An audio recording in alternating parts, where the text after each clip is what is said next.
Hi, today let's make super healthy and super tasty Methi Moong Dal recipe. First, in a pot you need to add in ghee. If you don't like ghee, you can add in oil as well. Once the ghee has heated up, add in mustard seeds. Then goes in some dry red chilies and green chilies along with hing. Now, if you like it to be more spicy, you can add or increase the number of green chilies and just saute it really very well so that the chilies flavor is infused in the oil. And next, what you need to do is add in cleaned and chopped and washed fenugreek leaves or methi leaves.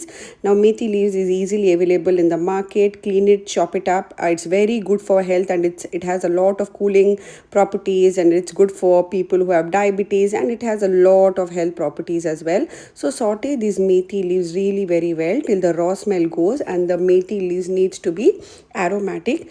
You would have tried a lot of different types of recipe of dal. I would suggest you to try this. Next, I'm adding in boiled moong dal. So I've just added moong along with water and then cook the moong. That's it.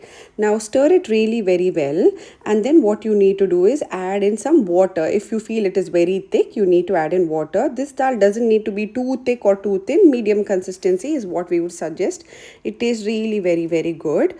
Next, what you need to do is add in some basic spices, add in salt for taste, then goes in some turmeric powder. Then here the twist is you add any kind of sour powder or rasam powder, which we call, and give it a good mix.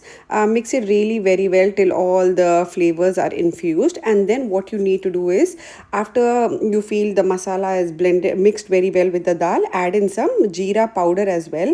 Jeera powder gives a great taste to this methi dal. So I'm adding jeera powder now, and then let all the ingredients come together. The dal needs to boil really very well. That is when they say the flavor of dal comes to be perfect and tasty. Check for the salt at this stage. Dal needs to be boiled really very well.